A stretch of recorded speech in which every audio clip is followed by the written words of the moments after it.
पर्यावरण मानव जीवन की जननी है। संपूर्ण ब्रह्मांड बिना पर्यावरण के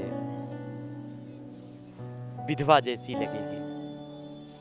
जब भी पर्यावरण की बात होती है, हरियाली की बात होती है, सुंदरता की बात होती है, और हरा रंग सिर्फ हरियाली का प्रतीक नहीं है, हरा रंग जिंदगी का प्रतीक है और हरा रंग पर्यावरण का प्रतीक है। आप अगर शौकीन हैं पर्यावरण लगाने के, पर्यावरण को बढ़ाने में अगर आप अपना योगदान देना चाहते हैं, तो आप पर्यावरण हितार्थ पौधशाला, ये जो NH 31 के ठीक बगल में है, लाखों के पास, और आप यहाँ पर देखकर मंत्र मुग्ध हो जाइएगा कि इस तरह की नर्सरी भी हो सकती है। आप अपने घर को सुसज्जित रूप से संवारना चाहते हैं, आप जिंदगी में हरियाली लाना चाहते हैं, तो आप पर्यावरण हितार्थ पौधशाला आइए। हर एक प्रकार के पौधे मिलेंगे आपको। ऐसे ऐसे पौधे यहाँ पर हैं जो सिर्फ ऑक्सीजन देते हैं। बहुत सारे ऐसे पौधे आपको मिलेंगे। और अगर आप घर को और सुंदर बनाना चाहते हैं, अपने घर के वातावरण को और ज़्यादा खुशनुमा बनाना चाहते हैं, तो आप पर्यावरण हितार्थ पौधशाला आइए और यहाँ से आप अपने मन मुताबिक जो आपको अच्छा लगे, आपको जो सजेस्ट करे, वो आप पौधा ले जाइए और आपको लगेगा कि सच में पर्यावरण बहुत खूबसूरत है। अभी गर्मी का महीना है और संपूर्ण विश्व जिस बात से परेशान है वो बढ़ती गर्मी है। जिस तरह से पर्यावरण के प्रति जागरूकता की सोच घटी है, उतनी कार्बन डाइऑक्साइड की मात्रा बढ़ती गई और पूरा विश्व आज उसके लिए परेशान है। गर्मी बढ़ती जा रही है। जो ओजोन का एक परत है, वो ओजोन की परत आज एक सवालिया निशान है उस पर भी। और इस बढ़ती उमस में पूरा विश्व सिर्फ अब एक ही बात पर टिका हुआ है कि पौधा लगाया जाए, पर्यावरण को बढ़ाया जाए। और लगातार पूरा विश्व इसके लिए लगातार बैठक हो रहे हैं, लगातार इस पर चर्चाएं हो रही है, लगातार इस पर मीटिंग हो रहे हैं। लेकिन आप भी अगर अपने देश के लिए, पूरे विश्व के लिए, अपनी जिंदगी के लिए, अपने भविष्य के लिए अगर कोई बड़ा काम करना चाहते हैं, तो आप पौधा लगाइए। क्योंकि पौधा सिर्फ आपके जिंदगी के लिए नहीं है, आपके भविष्य के लिए है, आपके जो आने वाले फ्यूचर होंगे उनके लिए है। वरना जिस तरह से गर्मी बढ़ रही है, कहीं ना कहीं ये मानवता को खत्म करने की दिशा में एक कदम सा है। उमस, हम लोग आज जीना चाहते हैं, एसी कमरों में रहना चाहते हैं, लेकिन अगर आप पर्यावरण के बीच रहिएगा तो आपको उससे ज़्यादा ठंडक महसूस होगी, आपको ज़िंदगी में सुकून मिलेगा कि हम आज भी अपने ज़िंदगी को जी रहे हैं, हम हरियाली में जी रहे हैं। पर्यावरण हितार्थ पौधशाला NH 31 के ठीक बगल में है और बेगूसराय में सबसे अलग नर्सरी है। यहाँ पर जिस तरह से इसको सजाया गया है, जिस तरह से यहाँ पर आपको छोटे छोटे ये घर में लगाने के लिए पौधे मिलेंगे और खूबसूरत सा, अगर आप घर को एकदम संवारना चाहते हैं तो आपको घर के अंदर वाले भी पौधे मिलेंगे, घर के बाहर जो पौधे लगेंगे वो मिलेंगे। और यहाँ पर समय समय पर आपको गाइडेंस की भी सुविधा उपलब्ध होगी, जिससे कि आप समय समय पर अपने पौधों को एक सही रूप से जीवित रख सकते हैं। जिस तरह से आज बोधि वृक्ष जो 1000 साल पुराना वृक्ष है, उसको भी जीवित रखा गया, तो आप अपने घर के भी पौधों को लंबे समय तक किस तरह से जीवित रखेंगे, उसका गाइडेंस आपको पर्यावरण हितार्थ पौधशाला में मिलेगा।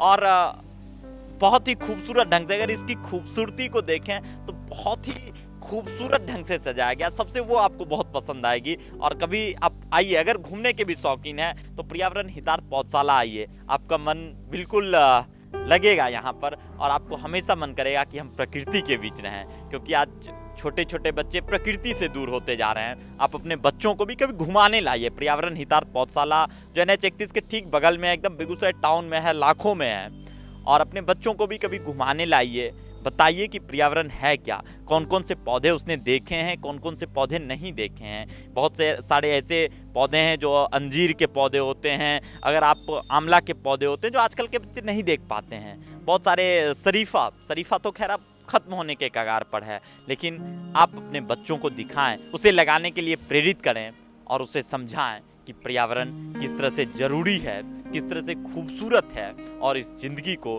किस तरह से सजाया जा सकता है।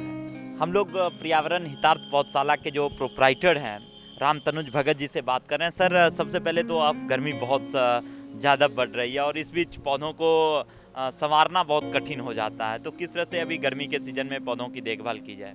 मेहनत तो करना ही नहीं पड़ता, पानी वगैरह तो डालते ही रहना है। उसमें कौन पौधा धूप में रहता है, कौन छाया में रहता है, उसको भी मेंटेन करते रहना पड़ता है। इतने भीषण गर्मी में भी ये सब जो प्लांट देख रहे हैं ना, जो पौधे लाए ऐसे भीषण गर्मी में भी लाए हैं, जो कि लोग जब गर्मी लगे तो पौधे लगा के उसका ठंड का एहसास करा पाए, इसलिए बड़ा बड़ा पौधा लेकर आए हैं और कुछ नया वैरायटी लाए। अभी जो गर्मी बढ़ी है तो जो इंडोर प्लांट्स हैं तो उसको किस तरह से देखभाल ज़्यादा किया जाए? जो इंडोर है तो एक्चुअली छाया में तो रखना ही ना, उसको तो छाया में ही रखा जाए। साप्ताहिक अगर धूप में भी नहीं, धूप में बिल्कुल नहीं निकालना। ठंड के समय में तो धूप में थोड़ा धूप भी दिखाया जाता है, इस वक्त तो अभी के समय में धूप में नहीं निकालना। और जो भी इस बार निकाई गोराई या पानी डालते रहना है, इसकी तो मेंटेन करते। अभी कुछ ज़्यादा केयर टेकिंग करना पड़ता है गर्मी के समय पौधे को किसी ढंग से बचा कर रखें। अच्छा, अब बरसात आने वाला है, गर्मी के बाद कुछ दिन बाद बरसात आ जाएगा, लेकिन अभी से खेत को किस तरह से, अगर कोई किसान चाहता है कि हम लोग बरसात में पौधे लगाएं तो किस तरह से अभी से उसकी देखभाल करनी होगी खेत को? वो पुराना मेटर है जो पहले गड्ढा उड्ढा कर रखते थे, गड्ढा वगैरह करके धूप लगाते थे तो बैक्टीरिया वगैरह मर जाता था। अब तो नया नया मेथड आया, दवाई खाद कंपोस्ट ये सब आया है, तो डायरेक्ट भी गड्ढा करके उसमें सो जो कीटनाशक वगैरह डाल के लगा देते हैं। ऐसे अभी गर्मी के समय में गड्ढा कर देते हो तो ज़्यादा बेटर है। अभी गर्मी के समय पौधे के लिए उसका तो जो भी बैक्टीरिया वगैरह मर जाता है। अच्छा सर, और इस बार अभी कौन कौन से नए वैरायटी हैं जो आप बताना चाहेंगे ये सब ऐसे लगाया जाए? देखिए सब इंडोर प्लांट है। बोगनवेलिया का हमारे पास बहुत सी वैरायटी लाए हैं, एडेनियम लाए हैं, और बाहर का जो क्रेपर इंडोर प्लांट है। सर, अभी गर्मी है और जो इंडोर प्लांट लगाना चाह रहे हैं, अभी नया नया आपसे यहाँ से ले जाएंगे, नर्सरी से कुछ और रहता है वातावरण, घर में जाने के बाद कुछ और बदलेगा, तो उसको किस तरह से देखभाल किया जाए? सेम ही वातावरण रहेगा यहाँ का, घर का और क्या, यहाँ का टेम्परेचर लगभग मिलता जुलता ही ना।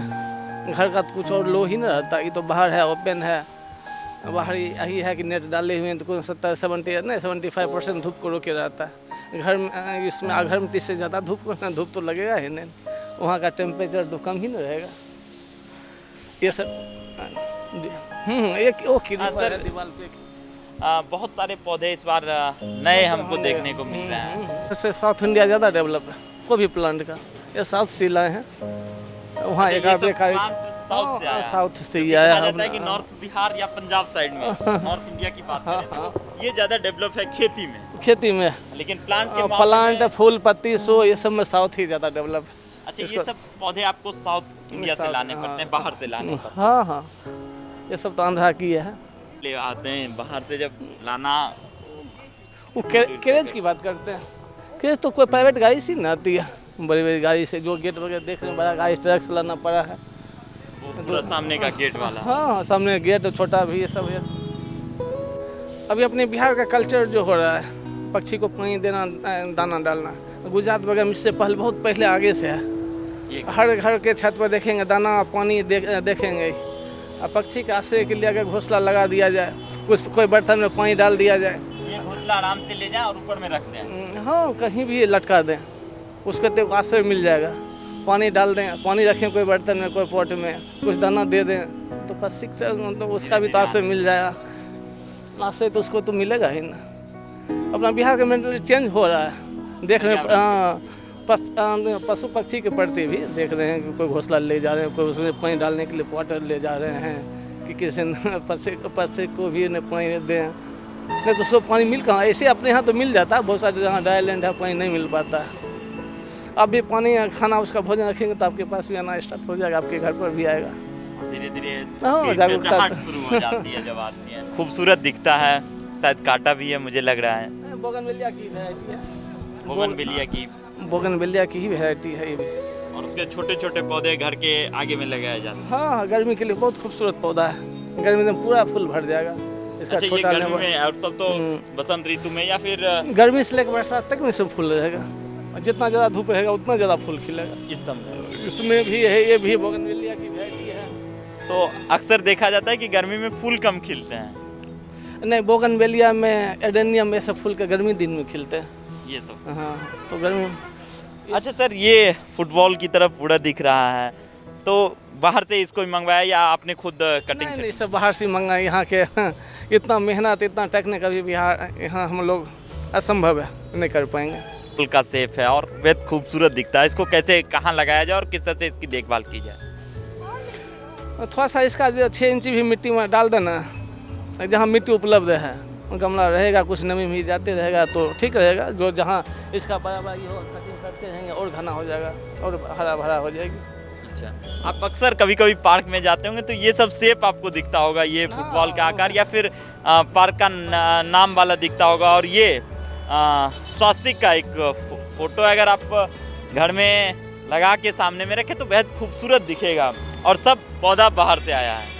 हाँ, सब पौधा तो बाहर से आया ही, स्वस्तिक है, ओम है। ये पौधा का अलग छाता की तरह शेप हो जाती है। कौन सा ये पौधा? लेयर बाय लेयर, ये तो इसका एक अलग ही डिजाइन है।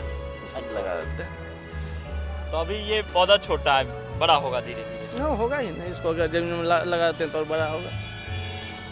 और ये सब पौधे सजाने के लिए, ज़्यादा खूबसूरती के लिए पार्क सब में हम लोग देखते हैं। अपने घर को भी ना, घर के आसपास के जगह को तो पार्क बना सकते हैं ना, जो छोटा लोन सा- है। हाँ, अगर आप कहीं भी घर में हैं जगह है, और अगर आप घर में हैं और घर के बाहर थोड़ी सी जमीन है तो आप अपने घर के बाहर जमीन को सजाएं और एक लॉन टाइप का बनाएं। आपको शाम को बैठने में पता चलेगा कि जितनी दूरियां हुई है परिवार से, वो परिवार एक साथ उस लॉन में बैठने आने लगेंगे। तो ये खूबसूरती है पर्यावरण की, जिंदगी के साथ साथ परिवार संरक्षण करता है।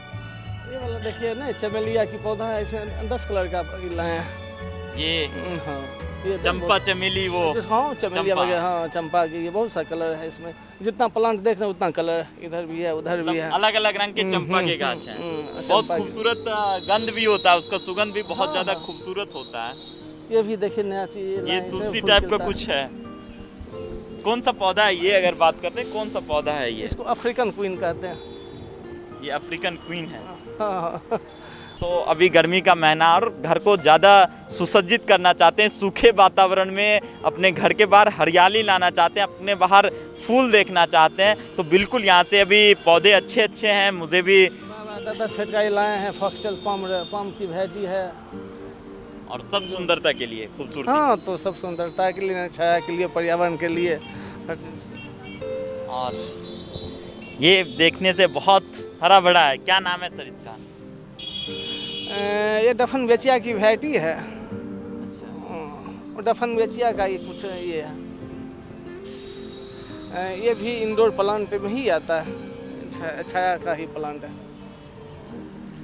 और ये एक बत्तख टाइप का आपको दिखेगा, खूबसूरत सा बत्तख है। और बिल्कुल घर के बाहर रखें, सामने में रखें तो आपके घर की खूबसूरती बढ़ जाती है। इस तरह के पौधे देखते हैं कोई भी। सर, जब हम वो दिल वाला देखते हैं तो कितना कॉस्ट पड़ेगा और यहाँ से किस तरह से लोग ले जाएंगे अपने घरों तक? इसमें तो अपने नर्सरी करने, सजाने के लिए ख्याल से लेंगे, बेचना ये मेरा पर्पस नहीं। सब गेट बड़ा बड़ा प्लांट ले जाने में भी नहीं बनेगा, बड़ा बड़ा प्लांट है, फिर के जो ये होना, अपने नर्सरी को सजाने के लिए लाएँ। कुछ लेकर लोग देख के आगे कुछ इसकी प्रेरणा जागे, बना के जैसे अपने पास भी अपने घर में बना सकते हैं। इसका लत्ती पौधा चढ़ा सकते हैं, चाहे जैसे भी हो, लोहा का हो, कुछ एंगल का हो, बांस का भी डाल के ना, कोई सा शेप डाल के बना सकते हैं लोग। उनको दिखाने के लाएँ कैसे आप भी बना, कैसे पौधा चढ़ाएं। नहीं, देख, सिर्फ बुलाया गया है इस सब पौधों को दिखाने के लिए कि आप अपने घर को किस तरह से सजा सकते हैं, संवार ऐसे सकते भी हैं। सजा के बना सकते हैं। यहाँ भी, यहाँ तो अपने अपने सजाने के लिए लाएंगे वगैरह। अच्छा, ये अपने सजाने अपने के लिए। लाए, लेकिन हाँ, कोई अगर मान लेते हैं कि विवाह भवन वाले सब लोग चाहेंगे कि हम अपने विवाह भवन को भी सजाएं, तो वो किस तरह से करें? क्योंकि अभी शादी का सीजन चल रहा हाँ, है। तो ऐसा ही करेंगे तो और तो मंगा सकते हैं, मंगा देंगे। बाहर से मंगाया जाए। बाहर से मंगा जाए कि एक प्लांट को तैयार करने में 3 साल 4 साल लगता है समय इतना। आपको दिख जरूर रहा होगा कि बहुत अच्छा है, लेकिन इस पौधों को तैयार करने में 3 साल 4 साल लगते हैं, तब जाके एक पौधा तैयार होता है। इस तरह ये सब प्लांट कम से 5 साल लगा होगा शेपिंग करने में। शेपिंग करने में। तो मेहनत है वो लोग का टेक्निक। और अभी और क्या क्या आए हैं सर आपके यहाँ? ये सब देखा जाए, कुछ कुछ जो साउथ का वैरायटी है, अच्छा, एक ये क्रॉस क्रिश्चियन है, एक क्रॉस है ना, 786 भी है, ओम, हाँ 786 भी है, ओम भी है, स्वस्तिक भी है। प्रयास रहा है सब धर्म को मानने वाले का एक ऐसा। आप जिस भी धर्म को मानते हैं, अगर आप मुस्लिम हैं 786 को मानते हैं, तो आप बिल्कुल पौधा लगाइए, आपके अल्लाह खुश होंगे। अगर आप हिंदू हैं, आप अपने घर के बाहर ओम लगाइए, स्वास्तिक लगाइए, और आप क्रिश्चियन हैं तो आप बिल्कुल क्रॉस लगाइए और पर्यावरण संरक्षण कीजिए, इसका संवर्धन कीजिए। आपका घर खूबसूरत होगा, बेहतरीन होगा। पूरे गमले हैं, अगर लोग ले जाना चाहते हैं तो गमले में किस तरह से यहाँ से ले जाएं और क्या क्या कॉस्ट पड़ेगा अलग अलग गमलों का? ये अच्छी कंपनी की गमला है सर। फर्स्ट बात ये है, गार्डन गमले के क्षेत्र में सबसे बड़ी कंपनी है। इसका क्वालिटी है और टिकाऊपन है, 5 साल भी कहीं कुछ नहीं होगा। हर रेंज का गमला है, जैसे भी रेंज का। आप अपने घर के बाहर जैसे लगे। हाँ, बाहर अंदर जैसे लगे, हर रेंज की गमला है। अच्छी कंपनी है, टिकाऊ भी है। छेद वगैरह कर के भी नहीं, उसमें जितना छेदा चाहिए वो करते हैं। कोई कहते हैं प्लांट लगा भी देते हैं, अब ले जाएंगे। आपको जो भी गमला पसंद आ रहा है, आप चाहते हैं कि हम ये वाला पौधा लगाएं उस गमले में, तो आप बिल्कुल उस गमले में वो पौधा ले जाएं। आपका घर सुंदर होगा, आपका पर्यावरण संरक्षण होगा। आपका पर्यावरण आपकी जिम्मेदारी है, आपको बचाना चाहिए, आपको इसका संवर्धन करना चाहिए। मैं कवि नीलेश, कैमरामैन शिवम के साथ।